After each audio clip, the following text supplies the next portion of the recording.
he's been described as a showman, a persuader and a thief. There wouldn't be many people that would take that as a compliment, but James Freedman always returns everything he steals. His show, The Man of Steel, that's not the metal, has just transferred to London's West End, and believe me, it's one you can't really afford to miss. Did I say James joins me in the studio? What are you, a thief, an entertainer? Well, technically not a thief, because of course I give it all back. As the police would say, there's no intention to permanently deprive, but I do use my skills, which are rather unusual, to help in crime prevention. Well, let's do the history bit first. Most people, kind of when they get older, want to be an astronaut, train driver, doctor, news anchor. But at what point did you decide, I want to be a professional pickpocket? Do you know, really quite young.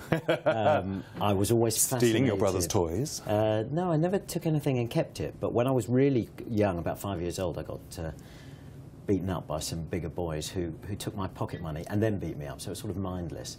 And I remember thinking, that's just so unjust, is there some way to get it back? And fairly soon after that, I just became aware there was this thing called a pickpocket I read about in literature. And did you get your own back on the bigger boys? I never did on those, no, but something inside me means that I've always been fascinated with how it's done. So what inspired you from that point onwards? A couple of things. I saw a pickpocket on the street of Paris pick the pocket of my father, actually, and I'd learnt just enough about the techniques. I couldn't do it, but I'd read enough that I recognised it. I was screaming across the road to try and warn him, and he's behind you. He was too far away to hear, but I saw it happen. I knew the technique, and that just spurred me on. And where'd you get the techniques from? Is it surely there's not a handbook anyway, kind of how to pick pockets? You know what? There's not a how to pick pockets, but there are social commentaries, and Mayhew did some interviews in the 1800s, turn of that century, to say this is how career pickpockets are operating. And suddenly you turn this into a show. Yeah, I mean, I met a guy who sort of became my mentor. He's no longer with us, but it was the only time I'd ever picked the pocket on a street. I saw him steal a purse just outside Harrods. Right. And I couldn't just stand there and do nothing. I bumped him and ran after the lady to give it back. And so what, you picked his pocket back? Yeah, he did what's technically known as a dip, and I bumped him as we crossed and ran after the woman to return it. Right. And once she'd gone, he confronted me. I was terrible. He knew what I'd done, and he tried to recruit me. Right. And so we became saying friends. You're and good. He became my mentor. Well, I'm better now, thanks to him, actually, and the advice he gave me, because he taught me things that you can't read. I bet. But Time Out's called you the world's #1 pickpocket. Is that a title that you're proud of? I'm proud of the fact that that I have the techniques. I'm more proud of the fact that I could never use them for ill. Right. You know, people say to me, well, you could get on the tube and make a fortune. But I couldn't. It's your moral code, any more than you could go to Sainsbury's and fill up your pockets. Right.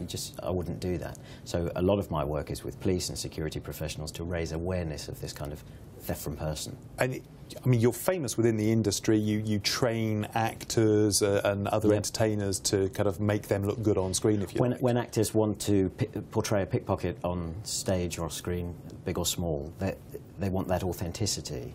Of course, an actor can just pretend to take something out of a pocket, and the victim can pretend. Cameras to but if you want it to be authentic, then that's when movie makers will call me in. So what do you do with the police then? Because is it something that you train them to look out for the techniques? It's really about raising awareness. I mean, part of the work I've done with some forces has involved just showing how easy it is, because everyone thinks it can't happen to them, and it could happen to anyone. It could even happen to me. I've never had my pocket picked, but I'm not so naive as to think it could never happen to me. And in my show, every night, it happens to several people.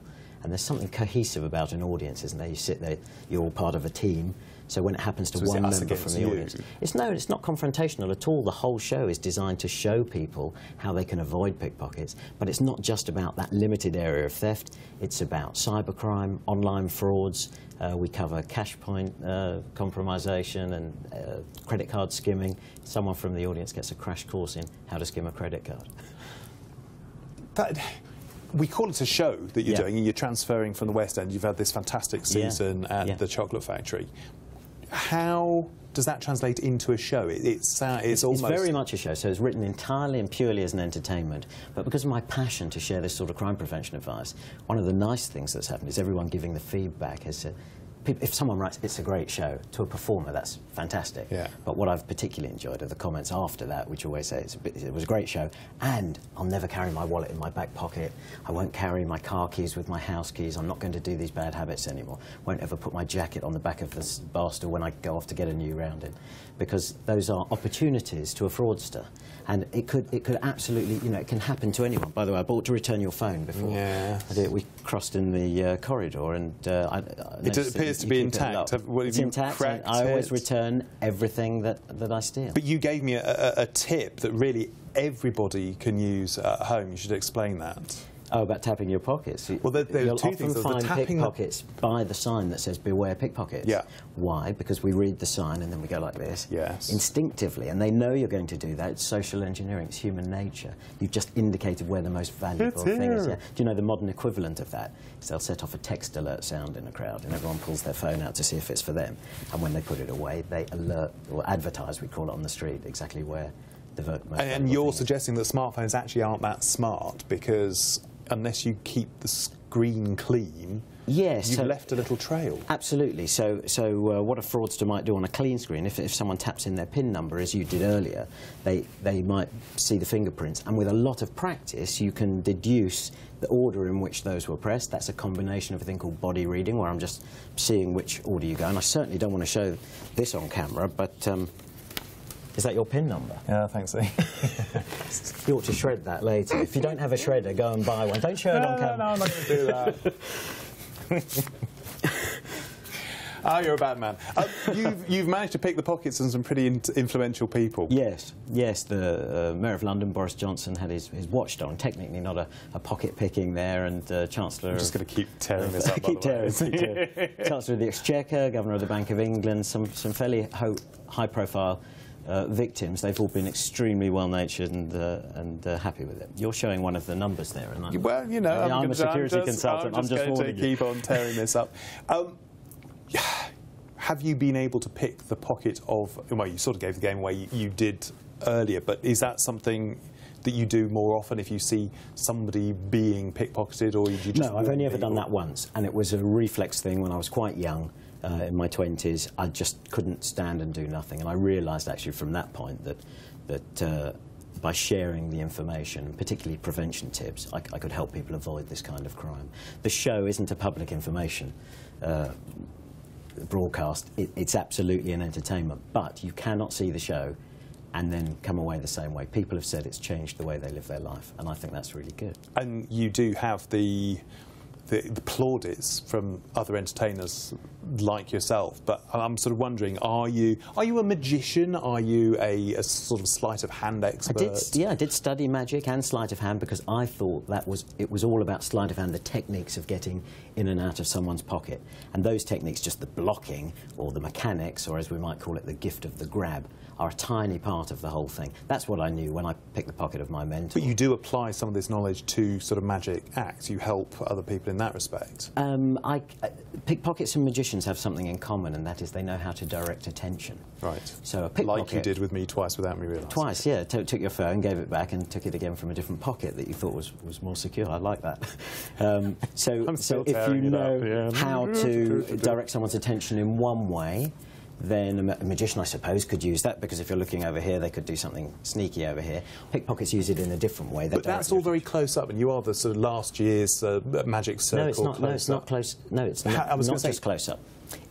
Because you're trying to sort of look over there whilst I do this. How are you able to do that? That's fair enough if everybody's really close, but how do you do that on a huge stage? Well, that is the art, if you like, of social engineering, and it is entirely possible for a skilled, I suppose, magician to direct someone's attention 2 inches to the left, but equally, a skilled magician can direct attention of 1,000 people in an audience, 2,000 people. Because you can't necessarily do them all at the same time. Somebody might absolutely be just happening to look. No, absolutely you can. You can divert everyone's attention. The whole secret of a street thief is that they want to steal something and no one notices. Yeah. They don't want anyone to see.